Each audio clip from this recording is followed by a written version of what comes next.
I love the Monk class, and when I had to create my own version of the Monk for my tabletop roleplay game, DC20 RPG, I really wanted to do it right, and I finally have reached a state of enlightenment.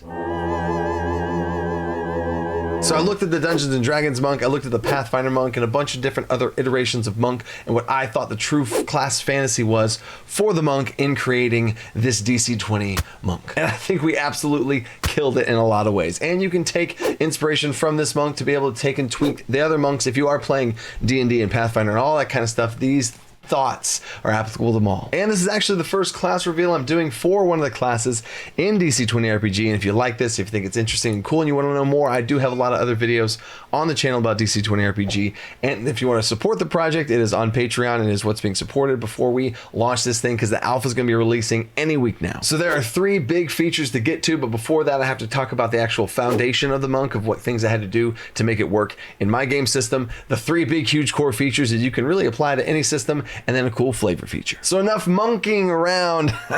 Let's go. We're in the alpha document now for DC20 RPG, and I'm gonna be showing you guys the first 2 class features, because really, in my opinion, you want a class to feel like that class early on and not have to get to levels 5, 6 and beyond to start actually feeling like that class. That's one of the design goals I have here. So this table doesn't ultimately mean a whole bunch. This is the game table of levels 1 through 10. You get class features at 1, 2, 5, and 8. But again, I have other videos talking about how class design works and all of this. The one thing you do need to understand as far as a resource point here are stamina points. Now, stamina points in DC20 are all martial classes have stamina points. This is an energy pool, unlike mana. Mana has a certain amount of mana that you eventually whittle down over time through casting spells, and then you're out of it, and you have to rest before you get it back. Stamina, on the other hand, for all martial classes, you have different ways to gain and lose stamina. So at level 1, you only have 1 stamina, and there's certain things you can use stamina on to spend it, and then there's certain things you can do to gain stamina back. So it's a much more dynamic energy source, and it's also different for all different classes. Fighters and barbarians, they all gain and use stamina differently. The only other concept you have to understand about DC20 as a game system is it uses a 4 action point system instead of an action, bonus action, reaction, and then 30 feet of movement. It is 4 action points. I have a whole video linked down in the description about how these 4 action points work, but basically you have 4 points to spend on your turn to do whatever it is you want. Basically, if you make an attack, if you move, if you dodge, whatever you're doing, it costs a point. There's also a list of things you can do as a free action, and whenever you do one of those things as a free action, it is free unless you do it again on the same turn, and then it costs 1 every additional time. So you get 1 freebie and then it's gone. That'll come up here in a second. Okay, so for the first class feature they get at level 1, this is the Monk Martial Mastery. In DC20, every single class, every single martial class gets a class Martial Mastery. Fighter Martial Mastery, Barbarian Martial Mastery. So for Monk Martial Mastery, this is just a starter kit, booster pack to be able to get your class up and running in the ways it needs to work. It gets light weapons and light armor proficiencies, sure, but the Monk probably doesn't want to wear light armor because of patient defense. One of the things we'll talk about here in a second. It has access to all of the maneuvers, offensive maneuvers, defensive maneuvers, grapple maneuvers, lots of stuff. Again, that's all DC20 martial type things that I will have another video for in the future. Techniques are basically like the martial's version of spells, where you can spend stamina to perform super awesome like feats of strength. Like for the Monk, an example, one thing at a little bit higher level is you can jump up into the air. Any airborne target, you can, as a reaction, jump up into the air and kick them down to the ground, Dragon Ball Z style. That's just a little example of what techniques can do, which is one of the things you can spend stamina on. And stamina points, this gives the Monk their stamina feature to be able to have stamina in the first place. All martials have stamina, all spellcasters have mana. And then specifically for the Monk is Monk Stamina. Again, you have 4 action points, keep in mind. How this works is you gain 1 stamina for each action point that you do not spend at the end of your turn. And from a thematic standpoint, this represents the absolute perfect efficiency of their body. No wasted energy whatsoever. So if you have 4 action points and you run up and you attack, and again in DC20 every additional attacks gain more and more disadvantage, so then sometimes you don't want to just be attack because you're going to be wasting your points because it's probably not going to hit. So you could spend 3 action points on whatever it is you want to do and then purposely leave 1 to absorb that, and it becomes stamina, and it's the only class that's able to do that, and it's very thematic for the Monk. But now what you've probably been waiting for are these 3 huge features to truly make the Monk feel like a monk instead of whatever it is. Now, I will give props to Pathfinder. Pathfinder has done a better version of the monk, I believe, than what Dungeons and Dragons has done. And I truly think, so props to Pathfinder for some inspiration there on the concept of stances. Here we go. The first feature is monk stances. You learn 2 monk stances from the list I'm about to show you. As a free action, you can enter into a stance, right? That's a little bit different than in Pathfinder. You have to spend one of your 3 action points in Pathfinder to be able to enter the stance. And from playing with a monk, one of the party members that I'm in a game of is a monk, and it's a free action, like I said before. So if you shift into a stance and you take the fighting, which I just think is so monk feel, right? Like stances, right? You had the cranes, all that kind of stuff, right? So you can do a free action to enter into your stance, right? And then you can spend actions. And if you try and switch stances again on the same turn, yes, that would cost an action point. But the first one's free. And at first level, you can only be in 1 monk stance at a time. That does change at higher levels, and you can combine stances, but I don't want to get ahead of myself here. And when combat starts, you choose what stance you're in, so everyone's on the same page. Here are the stances. And man, I'm telling you guys, these are so exciting. So if I get too excited about this, I apologize, but these are just so fun. So much work went into this. I went down so many rabbit holes to come up with these. So each of these stances has an animal themed name. Bear stance is the first one, and in parentheses is the general concept of what kind of vibe that stance is going for. So we got the bear stance. You deal an additional +1 damage on heavy and brutal hits, and on critical hits you deal 2 more damage. Now in DC20, what this means is a heavy hit is when you roll 5 higher than their armor class, a brutal hit is 10 higher than their armor class, and then a crit's obviously a crit. You could port that rule over to D&D or Pathfinder, but it's very much embedded into the core system of DC20 of by 5, by 5, by 5, you hit harder. But what this is big swings and haymakers. You can also flavor this as spinning in a circle, because the second thing, each of these stances has 2 features, is when you miss an attack check, whenever you miss an attack, you gain advantage on the next one before the end of your next turn. So if you make an attack and you swing and miss, I'm imagining, as far as the flavor of this, I'm thinking, you swing as hard as you can, you continue that forward and around, and you gain advantage on the next strike, spinning around and kicking, spinning around and elbow, spinning around and whatever it is you're doing. So this stance is all about big freaking hits. Next stance is the bull stance. This is a knockback flavored stance, and you deal 1 extra damage anytime you push, shove, or knock back a target. It's just 1 free damage on top of whatever it is you're doing. Any sort of knockback you're doing, or push or grab, whatever type of thing, +1 damage. Also keep in mind, in DC20, the damage numbers are much more scaled down. I do have another video on damage and how damage works in DC20, but you could easily port this over and turn it into a 1d6 or something. Additionally, in bull stance, when you take the shove action or a shove maneuver, the targets knock back an additional space. So basically, when you knock back things while in bull stance, they go 1 space farther. And when I say 1 space, it's 5 feet, 1 space on a grid. You get the idea. But the cool part here, since you're a bull charging them over, you can additionally, you can choose to move with them in a straight line. So if you knock them back, let's say you knock them back 3 spaces. In bull stance, you can choose to move with them. So it's not, you can choose to knock them back if you want, or you can choose to have it be more of a plow them forward and move with them. And then cobra stance is the counterattack stance. You gain +1 damage against creatures that have damaged you since the start of your last turn. So since your last turn,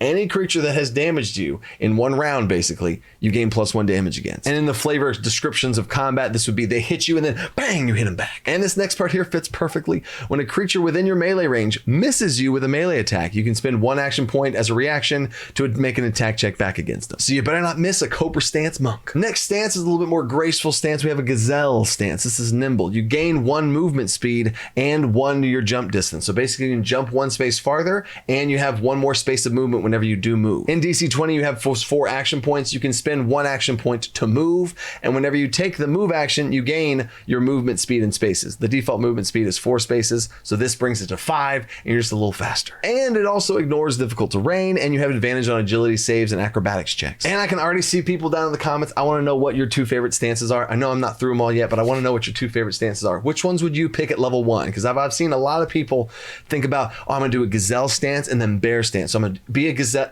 start the fight in gazelle stance, run into combat, and then shift stances and then start swinging. Let's go. Okay, next stance. Mantis stance is a grapple stance with those praying mantis grapples, okay? Advantage on all all martial checks to initiate or escape grapples. And while you have a creature grappled, at the start of your turn, you get an additional action point to use on grapple maneuvers. Now, that's a whole other section that I would have to do a video on: martial maneuvers, grapple maneuvers, and all that kind of stuff. The things that martials can do to actually make them fun. Basically, every single martial in DC20 is kind of like a battle master fighter. They have stuff that they can do to do trip attacks, to do knockbacks, to do shoves, to do extra damage, whatever it is. And this lets you do an extra grapple maneuver. You can restrain them, you can throw them, you can do a bunch of different stuff here with grapple maneuvers, but that's all it is. Let me know also down below if you want to see the maneuvers video. And then there's Mongoose stance. This is the stance in the movies whenever there's that one guy surrounded by a whole bunch of enemies and he's fighting them all off at the same time.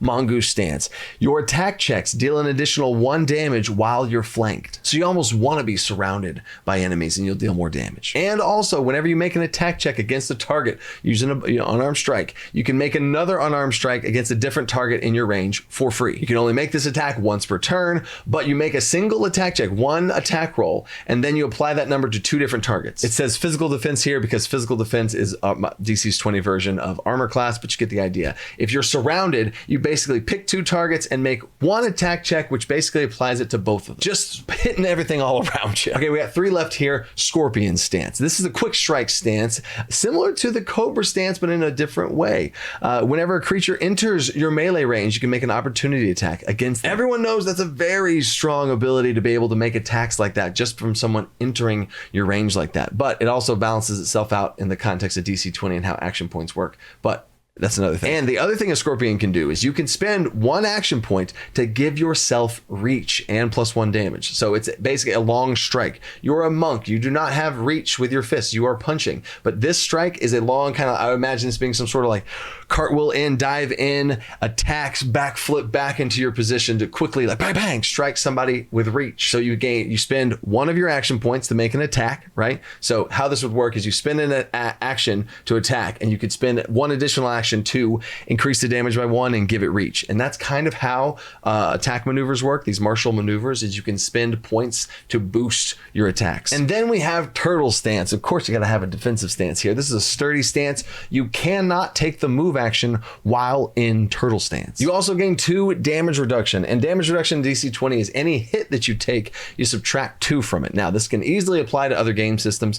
The little caveat here is in DC20, if somebody beats your armor class by 5, like I talked about earlier, or more, the damage reduction does not apply. So damage reduction is not just absolutely broken, oh my god, it's crazy, is if you get hit too much, damage reduction does not apply. But anytime you get regular hit, that's a -2 on damage. And in a system that has a lower damage numbers, 2 damage reduction is actually pretty good, unless somebody rolls really high and beats your armor class by 5. But that's how the whole balance thing works out. I really love how damage reduction works in that way. So you also have in turtle stance advantage on might saves and any sort of save against being knocked prone or being moved. And then there's wolf stance, which is one of my favorite ones. I can just think about all the different options you have for this. Is whenever you make an attack, you can also move 1 space for free. So you attack and you can move. You attack and you can move. So every 1 attack you make, you get 1 free space of movement to just move, whether it be around the enemy, whether it be working your way around it, whether it be leaving, whatever it is, you get 1 space per 1 attack you make. And while in wolf stance, you have advantage on opportunity attacks that you make, and enemies against you have disadvantage on opportunity attacks. So wolf stance is really like an opportunity attack master. So there's the stances. That is one of the 3 main core features here that we're talking about. And stances is a super awesome thing. But here's the one thing to keep in mind in a design space is I think maybe D&D forgot about this whenever they made the monk. When you make this monk, you are comparing a monk to other martial classes who are using weapons. They are using weapons. And also in DC20, weapons have properties and passive effects. So this feature is super cool, super flavorful, stances, all that kind of stuff. You get to pick 2, all that is great. But they can't use weapons. So in D&D, the damage dice is different and all that kind of stuff. And I'm about to fix that here with a second feature. But that's one thing to keep in mind is martials do have weapons. So this feature is awesome, but it is also one thing to bring them up to even with everyone else that is using weapons. So you have to keep that in mind when you're thinking about monk. And to continue leveling that playing field, the second feature here is Flurry of Blows. In DC20, a regular one-handed weapon like a sword or a hammer or something deals 2 damage, and your fists deal 1 damage. But with this feature of Flurry of Blows, your unarmed strikes deal +1 damage, so now your fists are back to par, back to level with everyone else. And additionally, whenever you make an attack check with your unarmed strikes, the multiple check penalty is not applied, and in Pathfinder, they have this where when you make your first attack's fine, and your second attack has like a minus to it, and the third attack has a bigger minus to it. In DC20, the first attack you make is just a normal roll. The second attack you make has disadvantage. The third one has another disadvantage, double disadvantage. Roll 3 D20s, take the lowest. Oof. And the same thing with 4 attacks. You roll 40. Oh my gosh, it's crazy. But with this to represent a flurry of blows, of punches and kicks that this monk might want to make, they would be able to make an attack and then make another attack, all normal, and then the disadvantage would apply to this attack instead of one previous. This, I feel like, hits on that feeling of the monk being able to throw out that flurry of blows. And then the third feature here, we have patient defense. This is, you know, iconic, like barbarians, unarmored defense and all that stuff. So it just basically changes the defense formula. I did a video 2 weeks ago on defense and how defense works in DC20, but basically this lets you add your intelligence, and in D&D this would be wisdom or whatever modifier onto your armor class. But in DC20, we have 2 different kinds of defense. Physical defense, which is protecting yourself from any physical projectiles, weapons, punch, all that kind of stuff, physical type of damage. And then there's mental defense, which protects your mind from psychic attacks, from holy and unholy different sorts of things, magic assaulting your body. Monks, being in the enlightened ones they are, they also have a stronger mental defense than normal classes. So basically you're able to add a bonus to your physical and mental defense equal to your intelligence that you get on top of everything. For mental defense, you always get that bonus, but for physical defense, you only get it if you are unarmored. As well as this fourth feature here, which is it's a little baby feature here, but I do want to add this to the monk because I still feel like the monk is not at the spot where I'd want it to be at level 1. They also get Leaf on the Wind. Super simple. While you are not wearing armor, you gain +1 to your speed. So your speed of 4 now goes to a speed of 5. All of this is for first level. And if anyone thinks, oh, that's too much, why do they get so many things? There's so many things at first level. Keep in mind, Flurry of Blows adds damage to your unarmed strikes to bring them kind of on par with weapons. The stances give you passives and benefits that kind of match up with weapons, because in DC20, weapons have passive properties. Every single weapon has a passive and an active property. So these stances have passive and active properties. Again, putting them back to on par. Patient defense is in place of actually wearing armor. So this gives you a little bit of bonus if you're not wearing armor. So a lot of these features aren't really as big of an upgrade as you might think, because it is bringing the monk back to on par with everything else that's going on, but with a lot more flavor and versatility, not having to hold weapons in your hands. You have 2 free hands. So the real buffs and benefits are the uniqueness to all the stances of the different things you can do and shifting between them. The extra attacks that you can kind of make with your punches without the penalty of the multiple attacks, and the freedom of movement with being able to move faster and not wear armor with a little bit stronger mental. And all that I just said, I think really packages together the monk, especially for a first level monk. And now let's get to second level. At second level, you get 2 features here, and then one small little thing. The small little thing is you would get to pick another monk stance. So it's basically, you get a third stance to be able to pick and choose from whatever stance that you really wanted, but you couldn't get. Basically, every time you get a new class feature, which for all classes is 1st, 2nd, 5th, and 8th level, you're going to be able to pick one more monk stance. But the main feature is called spiritual balance. And before I talk about spiritual balance, this is the version of key points that DC20 is doing. I think there's a ton of problems with key points in D&D as far as not having enough. And then sometimes it's too strong with the whole stunning thing, but then you can't use the points. You have to use the points to be good enough, and it just gets messy, right? So in DC20, we've already talked about stamina. All classes get stamina, but for monks, that is the outward energy. That is the punching, that is the attacks. You're spending stamina to jump up in the air and kick people. A lot of offensive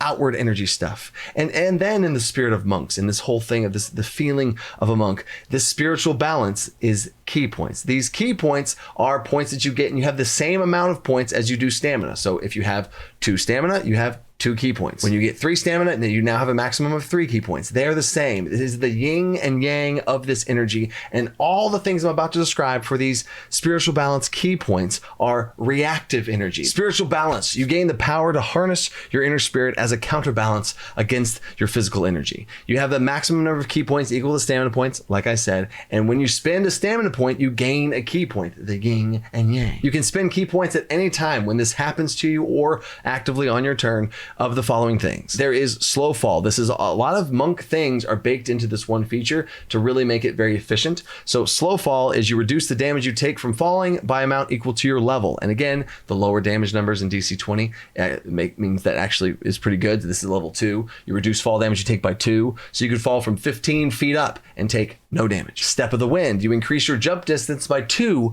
for 1 round. Jump distance in DC20 is just, a normal character can probably jump about 2 spaces, and then this is going to make that to 4 spaces, which is doubling your jump distance. Super good. And other features are going to be able to interact with this and let you do even more with that, but that's for the future. And then my favorite thing is Uncanny Dodge. This is DC20 version of Uncanny Dodge. When a creature makes an attack check or spell check against your physical defense, energy and attacks are coming at you. You can spend 1 action point as a reaction and spend a key point to take the dodge action. Usually to take the dodge action is something you decide on your turn beforehand, and you don't really know how much you're going to get attacked. So you could take the dodge action and then it'd be kind of a waste because you didn't really get attacked as much as you thought you would have. But with Uncanny Dodge, you don't have to. You can have you can be off your turn, and if you get attacked, you can then choose to use it in a quick reaction type way. And then this last one, admittedly, is in the alpha phase, and I don't know how it's going to phrase out or work, but I do think this is a monk type of thing. Is Empty Body. You end 1 disease or poison that's affecting you. Now, I do think this is going to come down to a check to be able to beat some sort of DC of however bad this poison or disease is, because I don't think it should be an absolute cleanse, but that's something that we're still in the process of as we're getting through and to release this alpha. More on that in a second, because you also have a talent point. Every single class, all classes at 2nd level get a talent point. And with this talent point, you can spend it on, yes, general talent features to be able to customize your character and different sorts of skills or different sorts of things you want to do in combat. But you also, with this talent feature at level 2, this talent, you can spend this talent on a multi-class talent, which allows you to go and get any level 1 class feature. 1 class feature from any other class. So if you really like the Barbarian's Rage, you can go try and steal that. Oh my gosh, that's crazy. You can, if you like a spellcaster something or other, you like the cleric something, you can go steal 1 feature from that. Now again, it's 1 feature, and each feature is designed with being able to do this in mind, so it doesn't break the game. That's another cool thing that I could talk about, multi-classing. I've done tons of live streams on DC20. This game is going to be huge. I believe in it so much. I'm putting everything I have into this game. My thoughts, my effort, my team's thoughts and effort, the patrons that support this being possible. Thank you so much to all my patrons that make this possible. I literally would not be able to come in here and do this and make this cool game and try and really do this thing right for you guys, to make a monk, make a ranger. I can't wait to talk about ranger and paladin and all these other classes, new classes, to really be able to play this awesome fantasy game with each other and share with your friends and stuff. So if you like what you see, check out the other videos in DC20. If you really like what you see, think about supporting on Patreon. That's how this whole thing's possible. And stay tuned, because the alpha is going to be releasing any week now. I'm constantly updating patrons on this. You can sign up for Patreon on the free tier, and you'll be alerted whenever I make the little post on how stuff happens. And I'm going to make a huge announcement once the alpha is out there. Alpha is going to be available to patrons at certain tiers, and then over time start to reach and grow and expand from there. I hope you're excited about the monk. Let me know in the comments what stances you would pick and what things thoughts you have, because this is alpha. I'm looking at the comments. I want to make adjustments based on the community and patron feedback and make this game as best we possibly can. So stay creative. Think outside that box, y'all. Peace. Or I should say, peace.